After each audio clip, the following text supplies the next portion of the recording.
what you're fearing is not anything outside of you.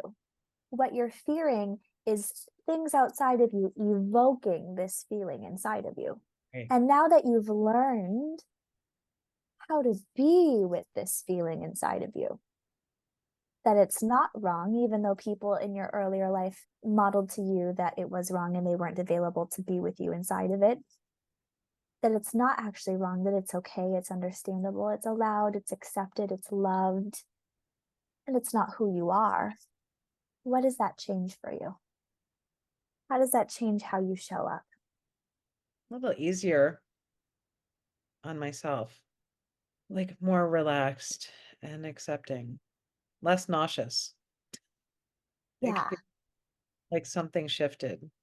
It's a daily choice. It's a moment by moment choice, which power gets to win, right? right, right. Like, The is it power of forcing the box closed or the power of pursuing my passion, even if that means that the box gets opened.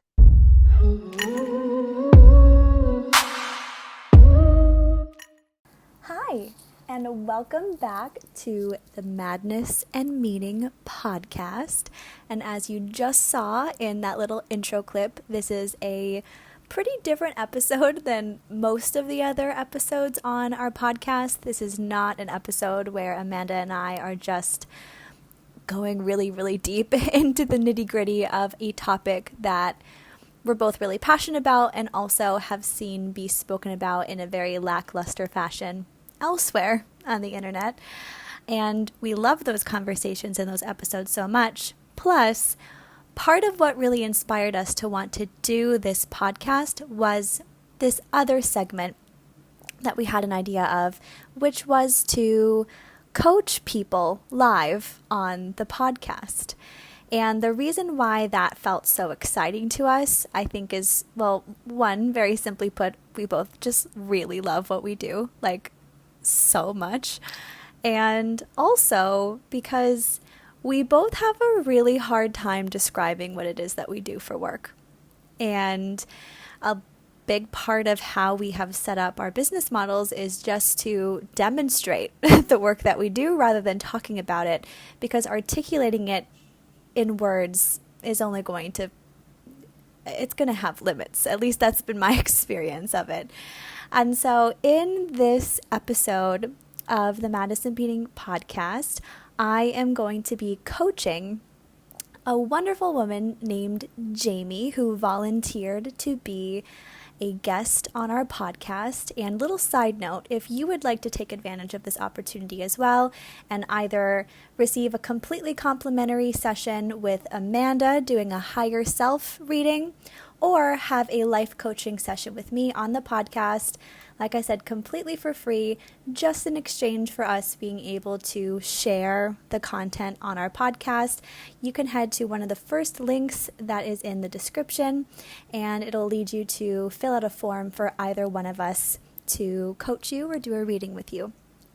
And in this episode, you're going to see that the primary reason why Jamie wanted to get support from me was because she's trying to gain clarity inside of how she's going to approach her business, who she's trying to talk to inside of her work, how she's going to talk to them, so that she could come up with some sort of strategy to start building her business and getting clients. And her main block that was getting in the way of her having what she wanted was that lack of clarity. Not knowing what to do, not knowing what to say, not knowing who to speak to. And very early on in the episode, she accesses that clarity that she wanted. And I had nothing to do with it. She just said something out loud, just trying to like spitball some ideas for what it is that she could say, who it is that she wanted to speak to. And the clarity just came immediately in. And I was so excited for her. As you're going to see, it was a beautiful moment for her to gain that clarity. And I didn't want to end the episode there, because I knew that a lot of the time we say that we are unclear on what it is that we want or what we're going to do. We don't know what to do. And that kind of holds us back from experiencing what we want to experience or doing what it is that we need to do in order to get somewhere that we want to get, when that's actually just, for lack of a better word, a bit of a scapegoat. And we're hiding behind that lack of clarity because the clarity is always there. We always know what we want. We have our own answers. We have our own internal guidance system that is guiding the way. And obviously, we can lean on external resources to help us clarify where there's some blurriness to our own clarity. But a lot of the time, it's the reason that we're not moving forward is not because we don't know what to do, or we don't know what to say, or we don't know what we want. It's because we're blocking that for ourselves. And so you're going to see me poke around into Jamie, kind of having that idea in the back of my mind. And what we revealed was something very fascinating. So I'm going to leave it there and you can get into the episode now. I understand that you're wanting some support getting clarity around decision that you're battling with. Specifically, it sounds like regarding your niche, so the type of people that you really want to help and serve, how you want to help them. Does that feel accurate?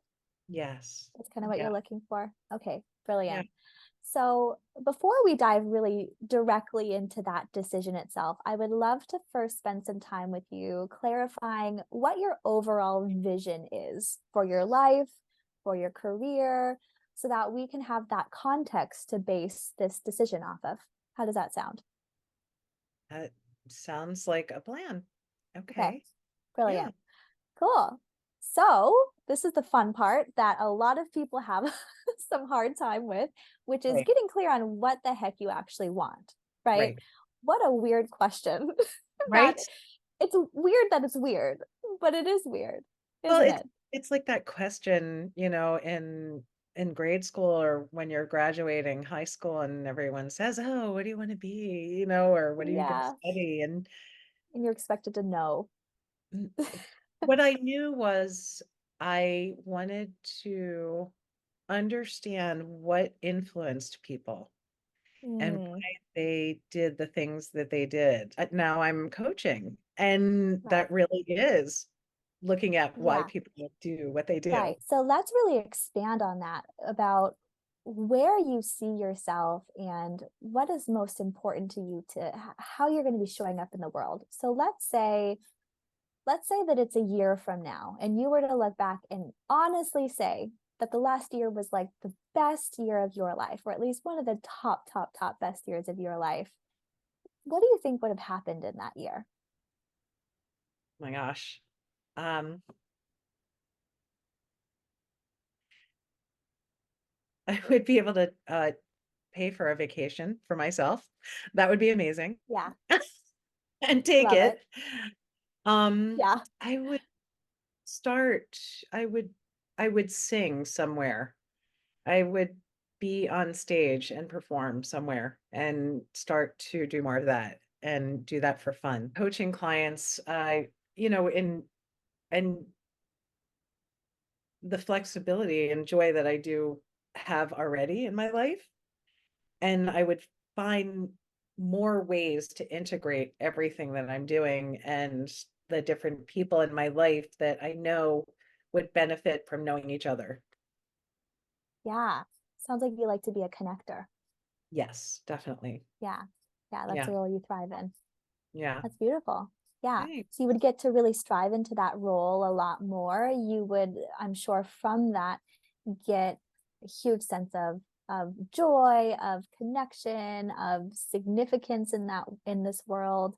And then you mentioned singing somewhere, performing for fun. So it sounds like fun is something that you're really valuing at this Yes. point.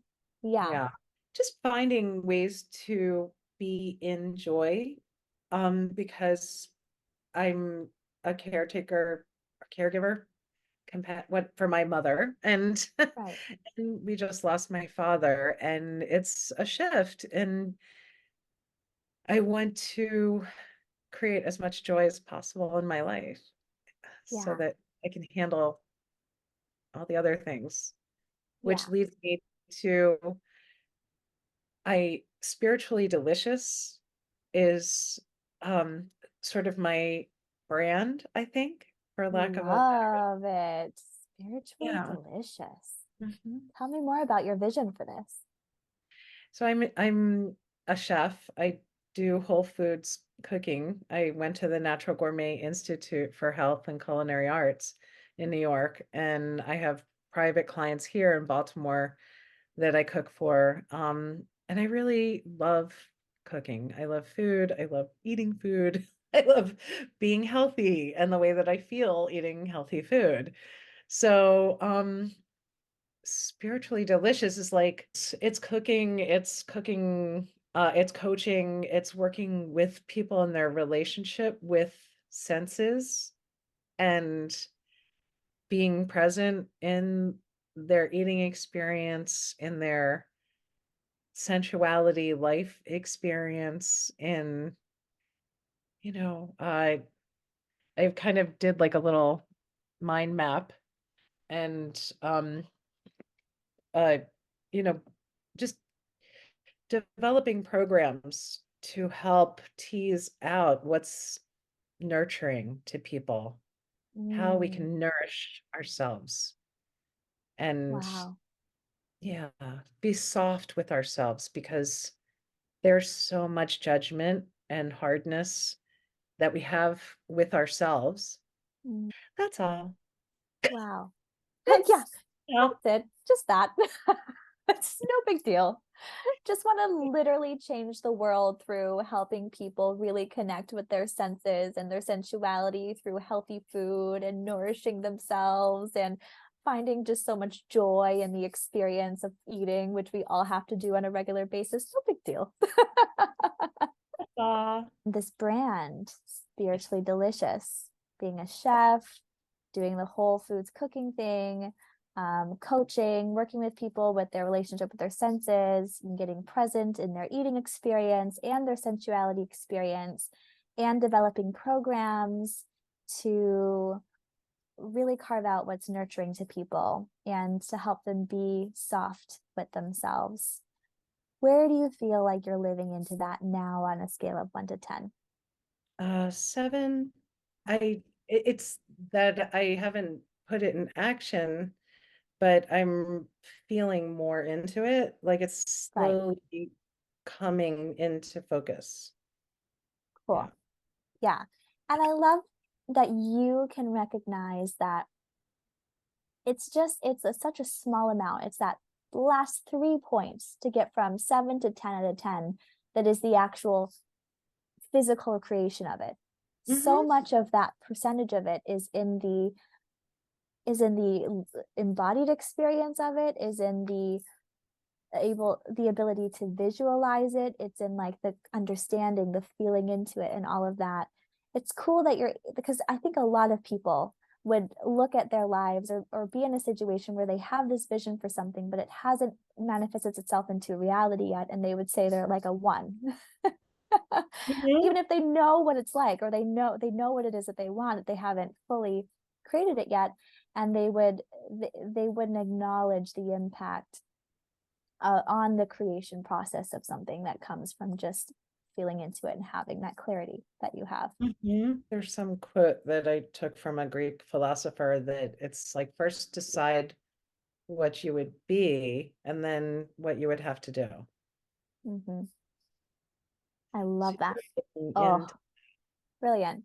So let's take some time to really identify what is getting in the way here of you fully embodying this vision that you have for yourself.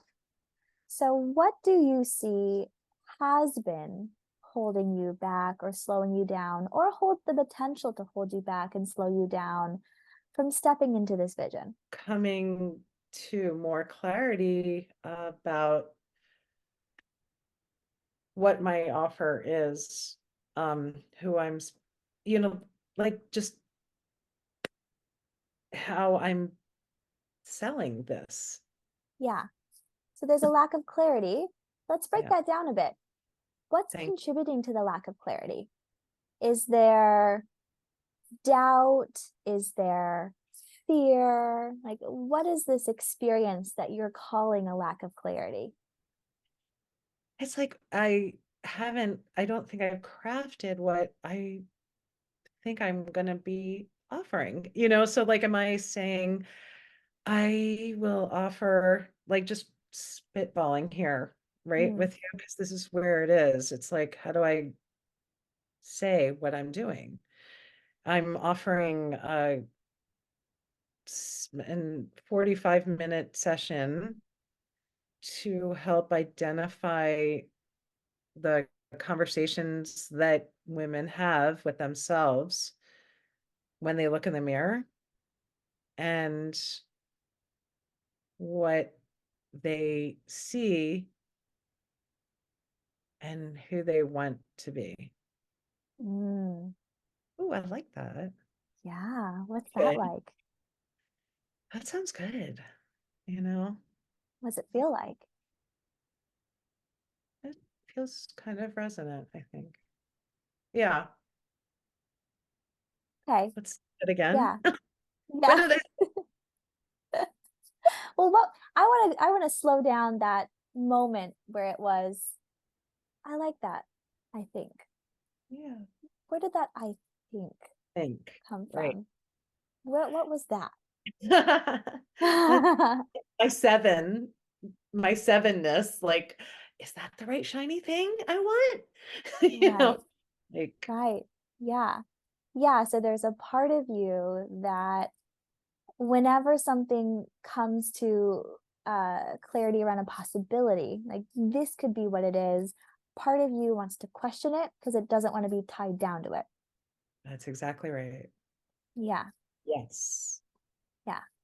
Thank you. Okay. Yeah. It's good to recognize that.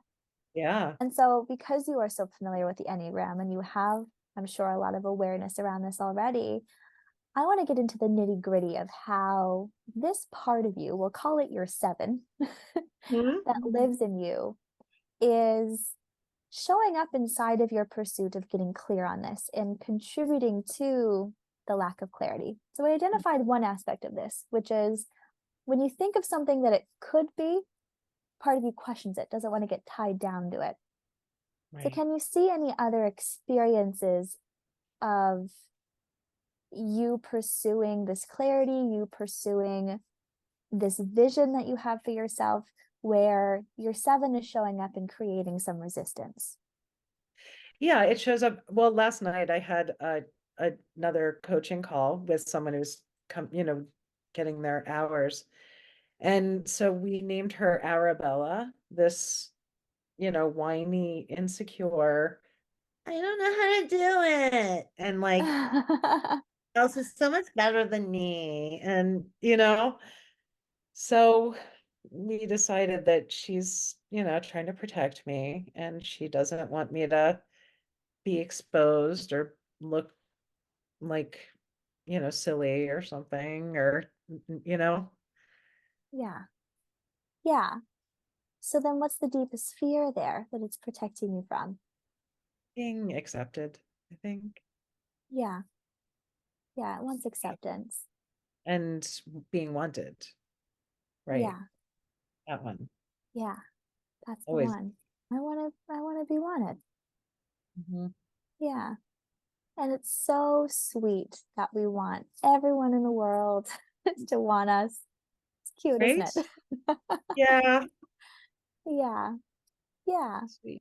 And it sounds like when this part of you takes the steering wheel, it might be trying to steer on a path where everyone's going to approve and everyone's going to want it, which is making you steer away from some ideas that you have where people might genuinely really want to have it, but your mind can justify maybe why people wouldn't.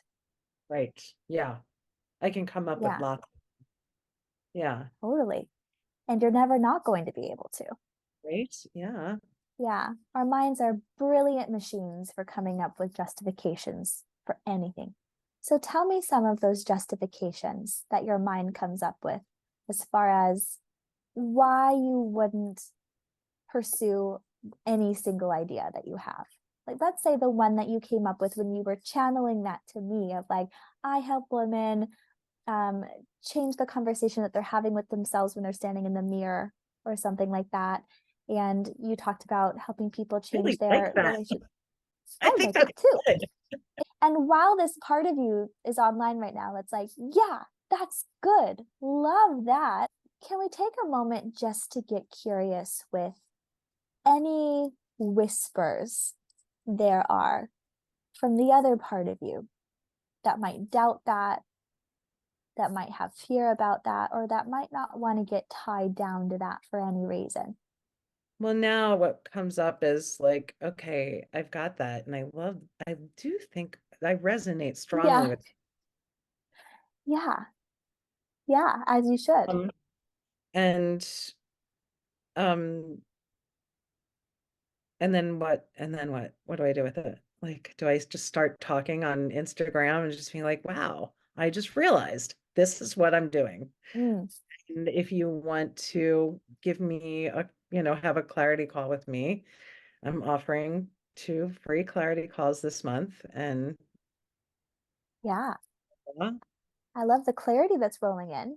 So let's get really clear then on how you are specifically holding yourself back here. am I doing it right? Am I doing it like other people are doing it? Am I getting successful? Is anybody going to contact me?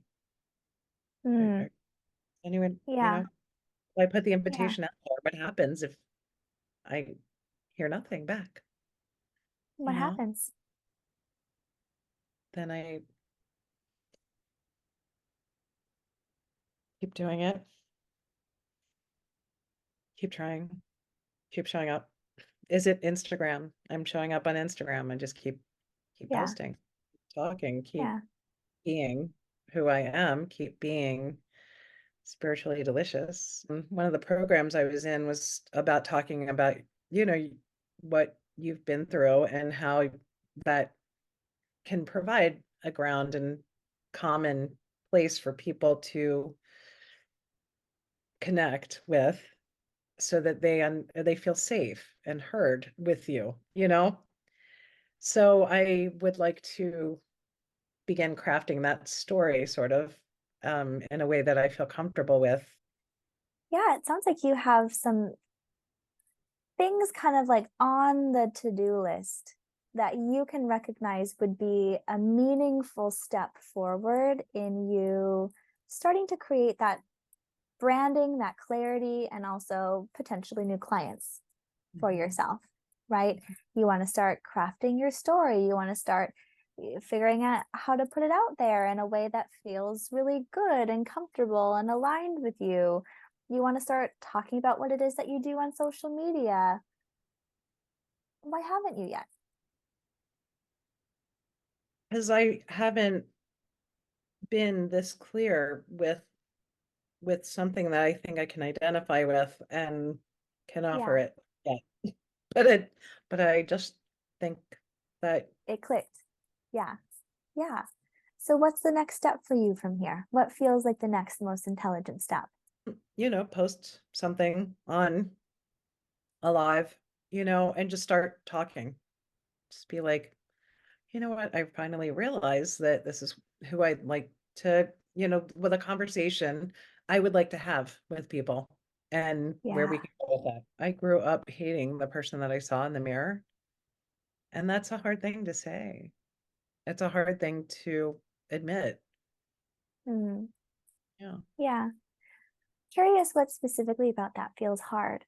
What would you have to be believing about being insecure that would make it feel hard to admit it? That other people don't feel insecure. And what Yeah. happens when you identify that? Well, I laugh because of course other people feel insecure. There's a Yeah, lot of people that probably feel insecure. yeah. Uh, So that's except, one bubble popped, right? Yeah. yeah. Let's So get still with this. Let's see what else there might be there that's contributing to this feeling hard. So when you think about it's hard for me to admit that I'm insecure, What would I have to be believing about admitting that I'm insecure in order for Uh, that to feel hard? That people will judge me for that, Yeah. for, for admitting. I grew up in an environment that seems it's very kind of formulaic. People don't leave this town really. They get married to each other and they drive nice cars and their kids, are now going to college and good colleges and everybody looks great and they go out and I just don't, I'm not married. I didn't get married. I don't have a long-term relationship. I don't have children. I have my mom that I'm taking care of right now, and I had my dad, and I was not financially successful in a business. Uh, and so I don't fit the pattern in this environment that I feel like people will may judge me and just may be like, oh, Jamie is so lost and really will never find herself. And this is another, loopy thing that she's doing. Hmm. So that's my negative, icky mind Yeah. that, yeah. Yeah. So there's this experience, this image in your mind of that moment when someone judges you Mhm. for putting your insecurities out there for people to see, Yeah. right? It's that moment where maybe you visualize it as maybe two specific people in your life are like, did you see what she's posting? Or maybe people just looking at their phone, looking at something that you posted, and then they're having that thought like, oh, there's another thing she's trying. Like, is she ever going to actually do something Right. meaningful with her life or whatever judgment they have? There's a part of you that feels deeply threatened by that. Yeah. And so, historically, in your experience, and I want to ask you this question and I want you to hear it and answer it from the place of you observing how you have experienced this in the past, not with the logical, I understand that's not what it really was mind, but more from a what did I learn through experience of this? Okay. Yeah. In the past, when your family judged you, what did that mean? They were worried and do that I couldn't do it, whatever it was, you know. Okay. Like my dad would pick me up from the train station when I came home for a break, and he would immediately, like he was like an unemployment officer. Like, did you work this week? Oh, do you have work coming up next week? And it was just, that worry that I'm not making enough money and that he was worried about it. So Yeah. that's the big thing. Yeah. Yeah. And then what did it mean that he was worried about it? Or what did you make that mean? That I wasn't going to be able to provide for myself. Yeah. He Yeah. was worried that I was going to fail and that I wasn't going to be able to provide for myself. Yeah. Yeah. And there's an experience of hearing someone else's worries or judgments of us when we hear it and there's a part of us that's like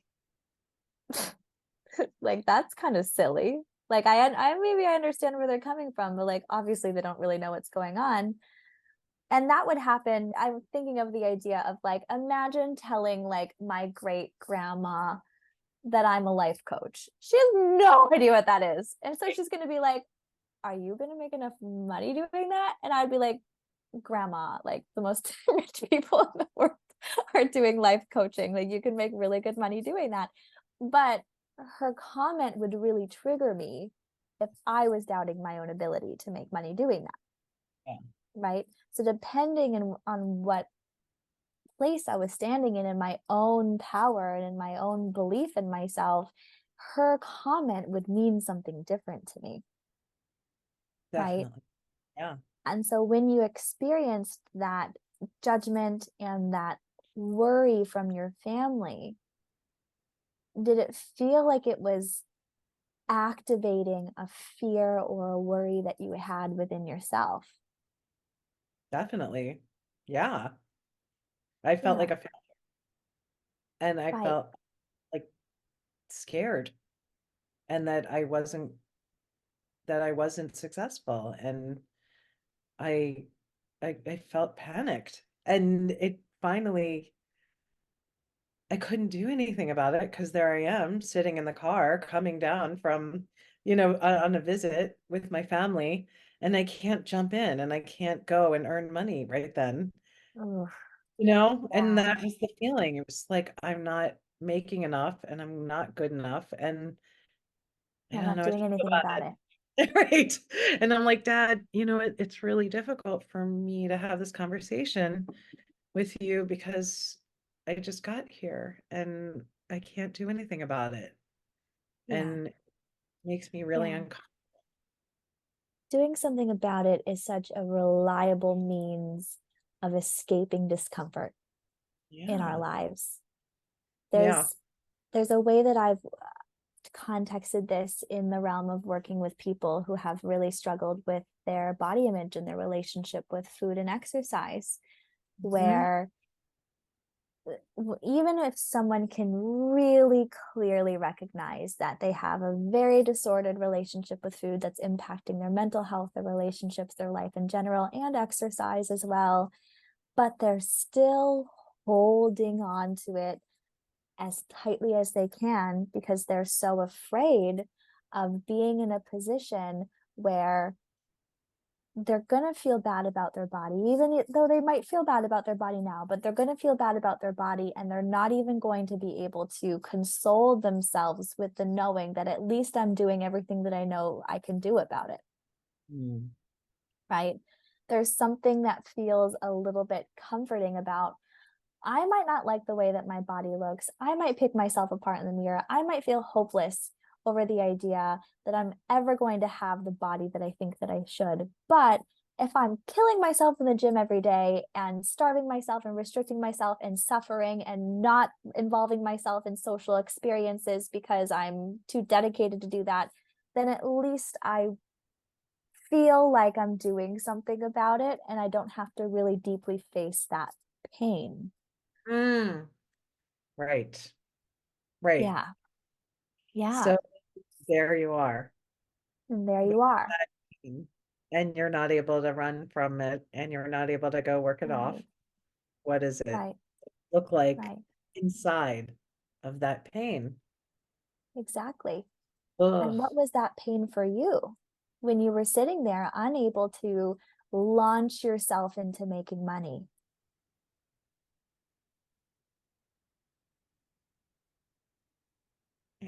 I just hurt my heart. Um, mm, I Yeah. was so insecure and shattered most of my life that I was like barely functional. Yeah. So I was deeply depressed Hmm. and probably had a lot of hormonal imbalance and didn't know that.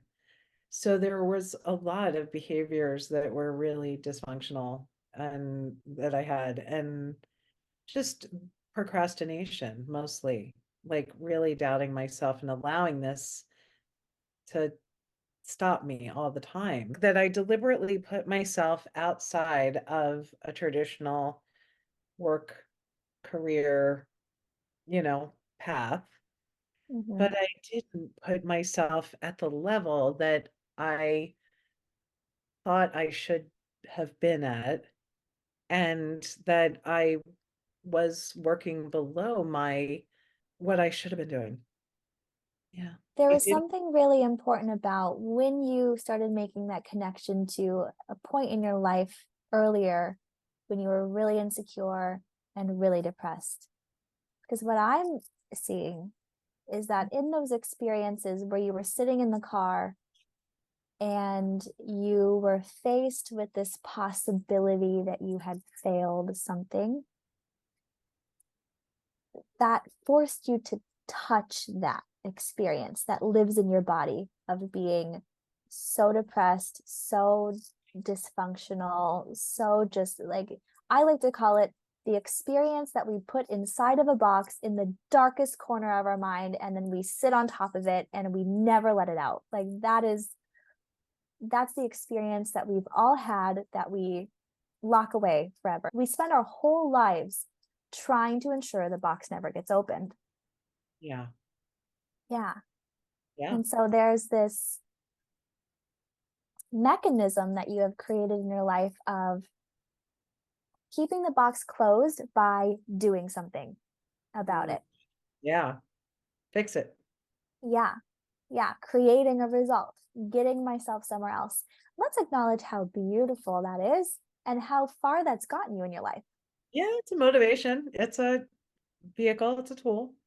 Right. Absolutely. Absolutely. Yeah. And then it tends to have a little bit of a counter to that result sometimes when we start to associate that if we take a certain action, it might result in the box being opened. And I think that's the place that you're facing right now. If I Mm, take action on something, mhm, I'm going to put myself out there and I might get judged or I might be mm, seen a certain way. And that's associated with me feeling down about myself and feeling insecure and me feeling judgmental of myself and me getting really depressed and me starting to worry and catastrophize my whole life and worried and worried and worried. And then the box is opened. Well, And but it's also that I'm going to expose myself and show how, fundamentally insecure I really am, and that no one will want to have me as a coach, right? right, Like I'm right. gonna, Yeah.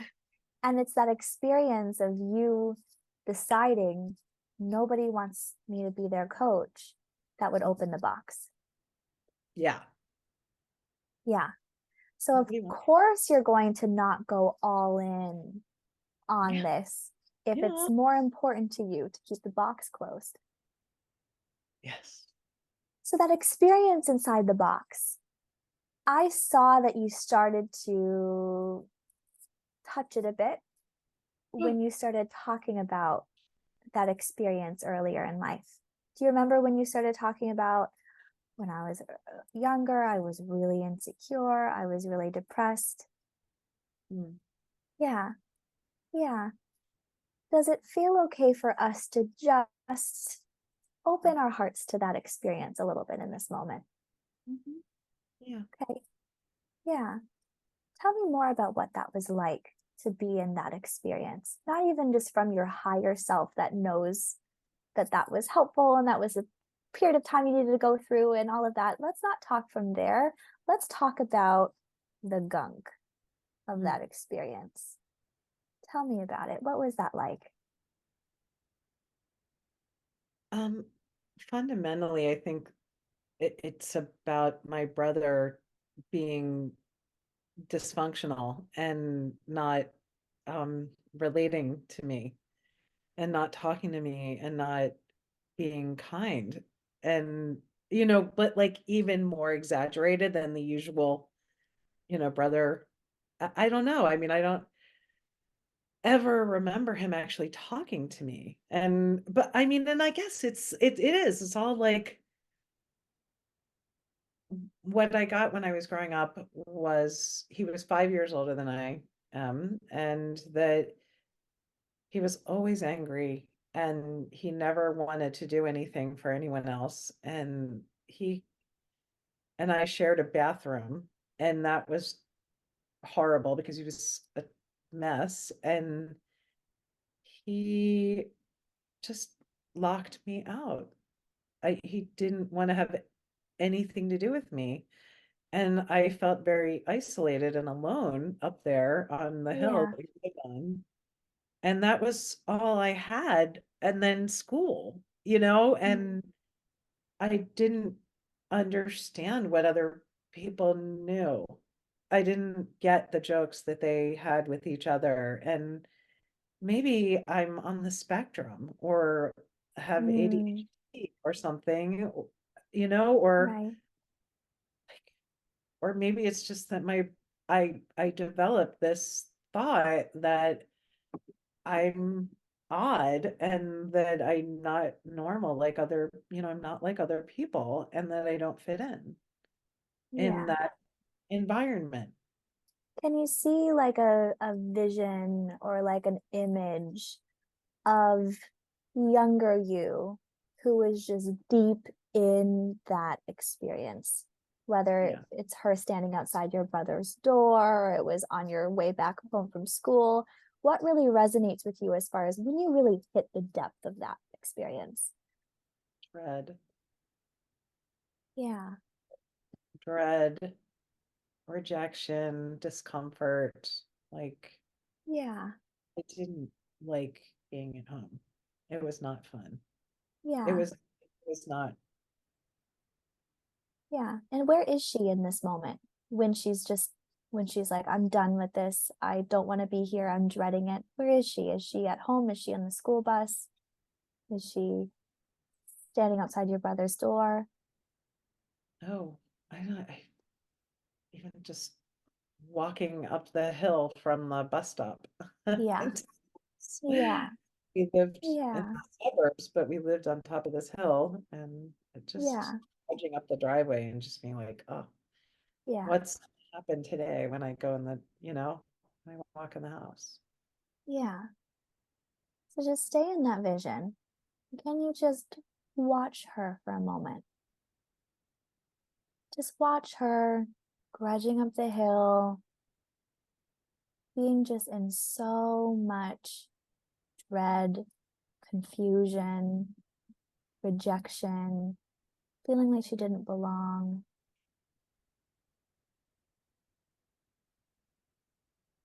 And just watch her. Watch her without creating a story about it.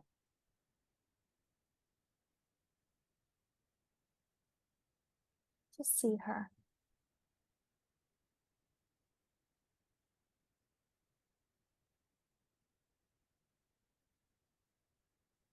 Just love on her. Mm. Just see her innocence. See that she was doing the best that she knew how to do. And she was frustrated with that not working. Yeah. Is there anything that you would want to tell her directly if you had the chance?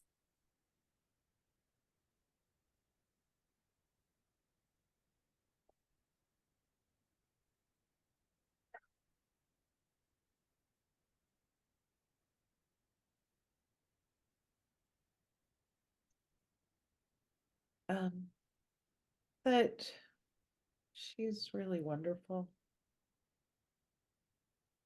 Yeah. She's such a sweet person and that people have joy when they're around her. Like, Yeah, you can see that. Yeah. And I want you to merge into her for a moment and try to really embody her walking up that hill, hearing that she's wonderful, that people have so much joy being around her. And I want you to really tune into what her authentic, raw response to that would be. How does she receive that in that moment? And let her respond however she wants to.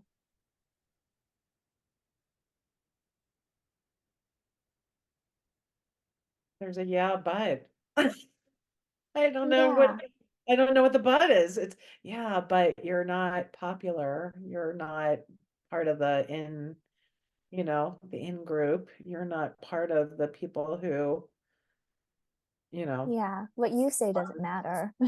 hey, hey, I don't yeah, care about your you know, opinion of I'm me. still a loser. You know that, right? Like, still not Yeah, cool. Yeah. Yeah. Yeah. So there's kind of this experience that I think we can all relate to of like when your mom or your parent says, "You're beautiful." And we're like, "Mom, you don't have any idea." Right? My mother, you have to say that, right? Yeah. Exactly. Yeah. Yeah. So that's okay. Let her respond that way. Yeah. Like, I don't believe you. You don't know. Right. What do you Yeah. know? Look at Yeah. What do you. you know? Yeah. Yeah. And so let's merge back out into the you that's just watching her, loving her, seeing her, just seeing her innocence and receive that feedback. Receive how she received what you said from that loving place. Mm. How would you want to meet her next? What would you want to offer her from here, knowing that she responded that way? It was just a very somatic feeling in my stomach, like that nausea and Yeah, rejection, right. that rejection feeling. Yeah, yeah. So I want you to see that, but see it as you're the container that's holding it. You're the loving container that's holding it, that's watching it, that's seeing it walk up the hill. Yeah. And allowing it to be here with you exactly as it is, seeing the nausea, seeing that just contraction around the feeling of rejection, and also hearing that I don't I don't want you to think I'm wonderful. I want the people at school to think I'm wonderful. Mm, right. Yeah. Hear that from that loving container that's holding it, that's being a space for it. I can feel accepting of that. There's a part of you that's still inside that resists that doesn't like that feeling. Yes, absolutely. And Like there's a that. part of you that's like, and you're accepted for not accepting it. Right. I fully accept this part of myself that is, oh, that's, Yeah. I hadn't really named. Thank you for helping me to tease this out. Like it's that Yeah. rejected part that is like, well, you don't know what you're talking about because I think they don't accept me, or I don't know Right. whether, I don't feel comfortable with them. Right. Right? Right. Yeah. Yeah. And so you hearing that, because I can imagine in our typical mother-daughter experience of that, right? When we go, I don't care what you think about mom. I want them to like me, not you. And then mom gets offended by that, right? Like, you don't think I'm cool. And then she like feels rejected too. But that's not who you're meeting yourself with right now. You're meeting yourself from love, Mm. Yeah. from acceptance of that part of you. So when that part of you says, I don't care about you thinking I'm wonderful. I want them to think I'm wonderful. I want to fit in. I want to get their jokes. I want to laugh with them. Yeah. What do you want to say to her from that place of fully hearing her and accepting that? Maybe it starts with, I totally get why you care more about what they think than what I think. That makes perfect sense to me. Yeah. I totally get why you care what they think. It makes sense, you know? Yeah. Here you are at 56 with like $200 in the bank and uh, a lot of stuff and lots of education and a deep connection with myself and so much knowledge about why I am the way that I am and why other people may be the way that they are. So I haven't followed a traditional path of moving up in a corporate environment or meeting someone and developing a relationship and marrying them and having children and doing that as my life. I instead, here I am. I have gotten to this place because of those experiences of feeling like an outsider and wanting to see myself as other people saw me because Yeah. other people value me. So it became more important to understand and value myself. So that as Yeah. an adult, I accept this part of me that feels outside and that Yeah. feels like locked out. Right. And I get it. Yeah. Yeah. Yeah. And And okay. accepting it means that she doesn't need to just be okay with it and get over it and love herself Right. and stop Well, caring about what people think. right. And that's the thing. As a child, my family was like, get over it. What What you you're tried to saying is get over it is putting it in the box, yes. right? I Yeah. can't ever Stuff it down. experience that again. No, too painful. Right. Right. And But it now that wasn't you've let it, allowed. It wasn't allowed. My it, mother right. wouldn't allow it. Right. Get And so over good it. thing you had that strategy of locking it away. Totally. Yeah. Yeah. Because I Yeah. wasn't going to get any sympathy or support around it. Right. Right. And now that you have let yourself peek inside the box again, here right now in this session, and you've practiced giving yourself the level of support that they were not available to give you around your insecurity. That level of support being, it's okay that you're insecure. It's okay that you want them to like you. That makes perfect sense to me. And you're totally allowed to care more about what they think about you than what I think about you or what the other people that love you in your life think about you. It's perfectly okay. Yeah. What is that like to that part of you? To that part of you that was feeling that loneliness, that dread walking up the hill that lives in your body right now? What is her experience of having that support from you? It's okay. Like it's Yeah. part of me. She's in there, but she's feels a little safer somehow. Yeah. Wow. Yeah. Yeah. Yeah. And so now, with these big intentions to put your fullest expression of yourself out there and to just be in the world, serving, being in your joy, being in your passion, talking about what you're so lit up by, asking people to work with you, all of that comes, yeah, comes with that risk of I'm going to feel othered. I'm going to feel like I don't belong. I'm going to be judged, Yeah. right? But Yes. what you're fearing is not anything outside of you. What you're fearing is things outside of you evoking this feeling inside of you, Yeah. right?